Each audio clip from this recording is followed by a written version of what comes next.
दोस्तों आज हम लेकर आए हैं एक ऐसी लड़की की सच्ची कहानी जिसे केवल 16 की उम्र में ही न केवल प्यार हो गया बल्कि वो अपने परिवार से बगावत करके अपने प्रेमी के साथ लिव इन रिलेशनशिप में रहने लगी। बालिग होने पर उसने उससे शादी भी कर ली, लेकिन फाइनली इस शादी का अंजाम क्या हुआ? अचानक जिंदगी के खूबसूरत रंगों को छोड़कर वो लड़की कहाँ गायब हो गई? आखिर क्या सर्कमस्टेंसेस रहे कि ये शादी उसकी बर्बादी साबित हुई? बने रहिए हमारे साथ इस वीडियो में बिल्कुल आखिर तक। हम लेकर आए हैं इस घटना की हर एक सच्चाई।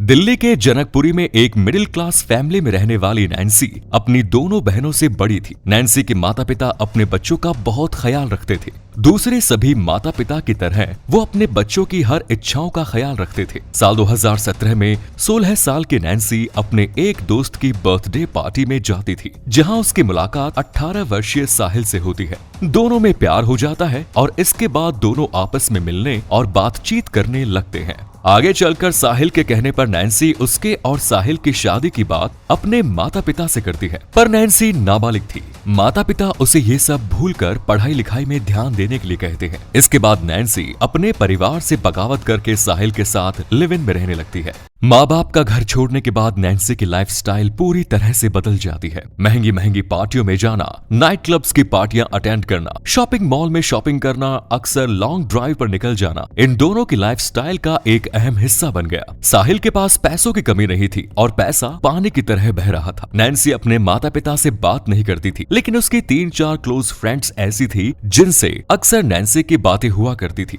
और नैन्सी के माता पिता नैन्सी के बारे में अब उसकी उन्हीं दोस्तों के जरिए जानकारी हासिल किया करते थे।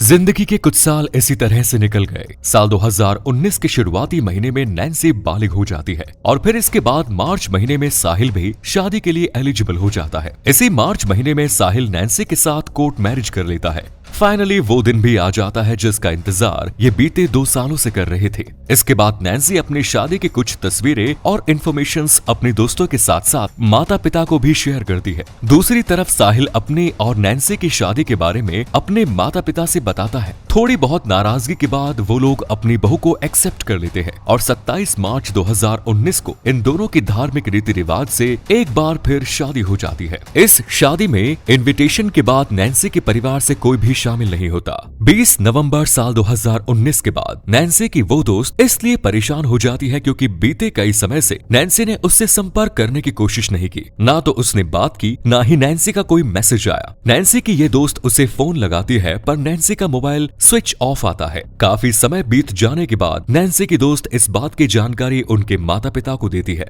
नैन्सी के माता पिता भी ट्राई करते हैं मगर उन्हें भी कोई रिस्पॉन्स नहीं मिलता। इसके बाद वो अपनी बेटी के बारे में पता करने के लिए साहिल के घर जाते हैं, जहां से उन्हें यह जानकारी मिलती है कि नैन्सी और साहिल घर से काफी जेवर और पैसे चोरी करके भाग गए हैं और अब उनके फोन नहीं लग रहे हैं। इस बात पर नैन्सी के माता पिता को भरोसा नहीं होता और साहिल के माता पिता संदेह के घेरे में आ जाते हैं। नैन्सी के माता पिता अपने स्तर पर खोजबीन जारी रखते हैं और इसके बाद उनका संपर्क साहिल से होता है। वो साहिल से पूछताछ करते हैं तो साहिल उन्हें बताता है कि 11 नवंबर साल 2019 दोनों कार से लॉन्ग ड्राइव पर जा रहे थे। एक जगह जब सिग्नल बोर्ड कार रोकी गई तो नैन्सी ने साहिल से उसका थोड़ी देर वहीं वेट करने के लिए कहा और वो कार से उतरकर किसी काम से बाहर चली गई। उसके बाद से ही उसका फोन स्विच ऑफ आ रहा है। बीते 12 दिनों में नैन्सी से उसका कोई संपर्क नहीं हुआ और फिलहाल उसे नहीं मालूम कि नैन्सी कहाँ है। नैन्सी के माता पिता न केवल हैरान रह जाते हैं बल्कि उन्हें साहिल की बातों में झोल नजर आता है। नैन्सी के माता पिता उस समय और भी ज्यादा परेशान हो जाते हैं जब उन्हें नैन्सी के एक दोस्त का मैसेज आता है। उस मैसेज के अकॉर्डिंग नैन्सी ने अपने उस दोस्त को 11 नवंबर की शाम अपनी एक आंसुओं से भरी हुई सेल्फी भेजी जिसमें वो दुखी नजर आ रही थी और मैसेज में ये लिखा था कि अगर उसका मोबाइल लगातार 3 दिनों तक स्विच ऑफ रहे तो उसके माता पिता तक ये संदेश भिजवा देना और उससे कह देना कि नैन्सी के साथ कुछ गलत हो चुका है। बट नैन्सी के इस दोस्त ने उसके इस मैसेज को इग्नोर कर दिया और इसे कोई साधारण मैसेज समझ लिया। आगे चलकर इसी दोस्त को जब अपने दूसरे दोस्तों से नैन्सी की लापता होने की बात पता चली तब उसने इस मैसेज को गंभीरता से लिया और इसकी सूचना नैन्सी के माता पिता को दी। अपने शक और इस मैसेज के साथ जब नैन्सी की माता पिता दिल्ली के जनकपुरी थाने पहुंचते हैं और साहिल के नाम एक FIR दर्ज करवाते हैं। इसके बाद पुलिस साहिल को खोजकर उसे अरेस्ट करती है और फिर उससे पूछताछ शुरू करती है। पहले तो पुलिस को भी गुमराह करने की कोशिश करता है साहिल, लेकिन साइबर सेल से जब नैन्सी और साहिल के लास्ट मोबाइल मोबाइल लोकेशन के बारे में जानकारी मिलती है, तब साहिल का झूठ पकड़ा जाता है और वो सारी कहानी बता देता है। नैन्सी की मोबाइल की लास्ट लोकेशन पानीपत की थी। साहिल की लोकेशन भी उस समय वही की थी।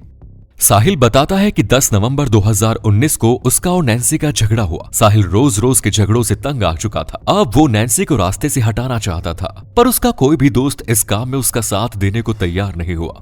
तब उसने अपने गैरेज में काम करने वाले शुभम और उसके कजिन बादल को अपने साथ मिलाया और 11 नवंबर की शाम नैन्सी के कत्ल की साजिश रची। इस प्लानिंग को इम्प्लीमेंट करने के लिए साहिल ने एक बार फिर नैन्सी को प्यार के झांसे में लिया और लॉन्ग ड्राइव पर चलने का ऑफर दिया। नैन्सी उसकी बात मान लेती है और उसके साथ लॉन्ग ड्राइव पर जाने के लिए कार में बैठी, पर वो उस वक्त हैरान रह गई जब उसे कार में 2 और लोग नजर आए। वो शुभम और बादल थे। साहिल ने बताया कि ये दोनों भी अपने साथ ही चलेंगे, इससे एंजॉयमेंट बढ़ जाएगा। हालांकि नैन्सी इससे काफी अपसेट हुई, पर साहिल ने उसे मना लिया। नैन्सी को कभी उसके एक दोस्त ने पिस्टल गिफ्ट की थी। साहिल ने नैन्सी से कहा कि वो उस पिस्टल को भी अपने साथ रख ले। आगे चलकर उन लोगों ने एक शराब की दुकान से शराब और बियर की बोतल ले ली। मौज मस्ती करते हुए आगे चले जा रहे थे। गाड़ी को शुभम ड्राइव कर रहा था। साहिल ने नैन्सी की नजर बचाकर उसके पर्स से पिस्टल निकाल ली। पानीपत के पेप्सी ब्रिज के पास जब कार पहुंची तो शुभम ने कार को कच्चे रास्ते की तरफ मोड़ दिया। नैन्सी ने सुनसान रास्ते की तरफ चलने पर आपत्ति की